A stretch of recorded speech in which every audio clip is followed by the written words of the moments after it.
ఒక auto driver కాస్త హిందుత్వ భావజాలం ఉన్న ఆటో డ్రైవరు తన ఆటో వెనకాల ఒకటి మెన్షన్ చేసుకొచ్చాడు. Changing your religion is like changing your father అని.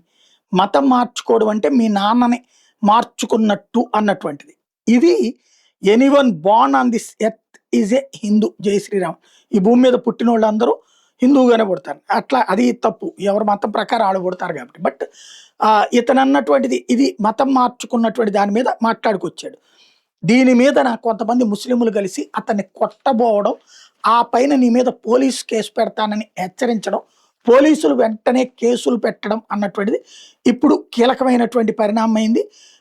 ఈ అంశం ఇప్పుడు పెద్ద చర్చనీయాంశంగా కూడా మారింది.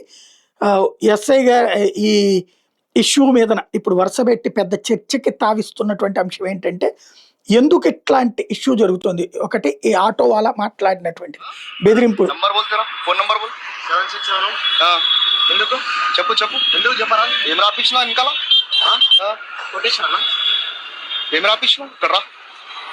देखो भाई ने ड्राइवर मिला है ने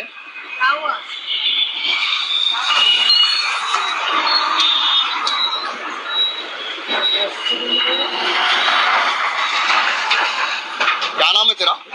नाम पे ఏం పేరు? నా పేరు ఎందుకన్నా? నీకు ఏమైంది? రాపించినా ఏమైంది? ఏం రాపించినా ఏమైంది? ఇక్కడ రా భయ్య చెప్పు ఏమైంది? ఏం రాపించినా ఇక్కడ రా. చదువు ఇక్కడ చదువు.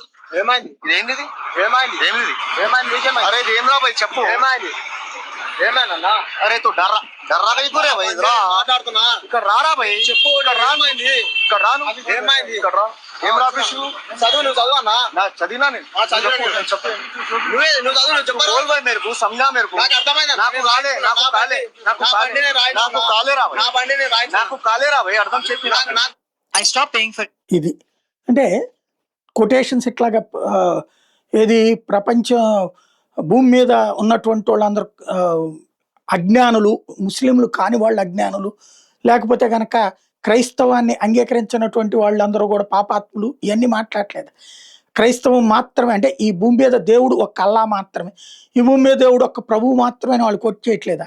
అంటే అది భూత అంటున్నారా? లేదా అది వాళ్ళ మతం ప్రకారం వాళ్ళ విశ్వాసం అంటున్నారు. కానీ ఇక్కడ హిందువు కనుక ఇలాంటి కోట్ చేస్తే వెంటనే ఇష్యూ అవుతుంది. దీని మీదన పోలీసులు కూడా అతి ఉత్సాహంగా స్పందించేశారు. ఇది టిఎస్ 32T2793 మీదేనా బండి? అవునన్నా. ఎవరన్నా? మీరెవరన్నా? నేను అత్తపూర్ ఎస్ఐని మాడుతున్నా, సబ్ ఇన్స్పెక్టర్ మాడుతున్నా. చెప్పండి అన్న. ఎస్ఐని మాడుతున్నా చెప్తున్నా, మీ అన్నను కాదులే కానీ. సార్ చెప్పండి సార్. నీ ఆటో ఎక్కడుంది? నేను హైదరాబాద్ లో ఉన్నా సార్. ఉండేది ఎక్కడ? మీరు ఉండేది? నేను హైదరాబాద్ లో ఉంటా సార్. ఏంటి సార్? నీ ఆటో నీ ఆటో నీదేనా? అవును సార్ నాదే. నువ్వు కాల్ చేసిండు కదా, ఏంటి కోసం తెలుసుకోవచ్చు కదా సార్. ఆటో వెనకాల ఏం రాసినావు నువ్వు? సార్ ఆటో వెనకాల ఏం రాసినావు? ఏమైనా రాసినావా? అవును సార్. ఎవరు రాయమని చెప్పింది నీకు అట్లా? అర్థం కాదు. నీకు హైదరాబాద్ లో బండి నడిచినప్పుడు అవన్నీ రాయడం నీకు తెలియదా? అంటే ఇప్పుడు సార్ ఇప్పుడు ప్రతి బండి మీద రాసుకుని కదా సార్ కొటేషన్. రాసుకున్నది ఎవరికి నచ్చినా వాళ్ళు రాయించుకున్నారు కదా సార్. ఇది ప్రతి ఆటో మీద కొటేషన్ లేనిదే ఉండదు. కానీ హిందువులకు సంబంధించిన ఈ కొటేషన్ దగ్గరికి వచ్చేటోడికి సమస్య వచ్చింది. అది కూడా ఏంటి, మతం మారిన వాడు అన్నప్పుడు అది ఇక్కడ సమస్య అయిపోయింది. దీని మీద ఇప్పుడు హిందుత్వ సంఘాలు కూడా తీవ్రంగానే స్పందిస్తున్నాయి. వనపర్తి ఆటో డ్రైవర్ భరత్ అతనికి మద్దతుగా ఇప్పుడు. అందరికీ నమస్కారం. పొద్దునుంచి కాల్స్ వస్తున్నాయి. జర్నలిస్ట్ సిద్ధు కూడా ఒక వీడియో పంపాడు.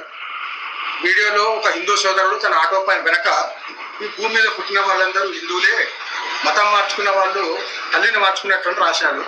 దానికి కొంతమంది ముస్లింస్ ఆయనను అడ్డగించి క్వశ్చన్ చేస్తున్నట్టు, అత్తపూర్ పోలీస్ వాళ్ళు కూడా తనకు ఆ హిందూ యువకుడికి ఫోన్ చేస్తున్నట్టు తెలిసింది. తప్పేముంది అంటున్నారు. ఈ భూమి మీద పుట్టిన వారు హిందువులు మతం మార్చుకుంటే తల్లిని మార్చుకుంటారు చెప్తే తప్పేముంది? 365 రోజులు అజాన్ పేరు మీద మస్జిద్ మినార్స్ నుంచి మాకు రోజుకి 5 సార్లు మా దేవుడు తప్ప ఇంకో దేవుడు లేడు, అల్లానే దేవుడు అని చెప్పి మీరు చెప్తుంటే మేము వింటుండాలేమా? భావ ప్రకటన స్వేచ్ఛ ఒక్కొక్కరికే ఉందా? హిందువులకు లేదా? అత్తాపూర్ పోలీస్ వారు ఫోన్ చేస్తున్నట్టు తెలుసుకోవాలి. పోలీస్ వారికి విజ్ఞప్తి చేస్తున్నాను, ఒకవేళ ఆ ఆటో పైన రాసినటువంటి వ్యాఖ్యలు తప్పైతే గుడ్ ఈవినింగ్. సో ఇది ఇక ఎక్కడి దాకా వెళ్తుందో చూడాలి దీంట్లో.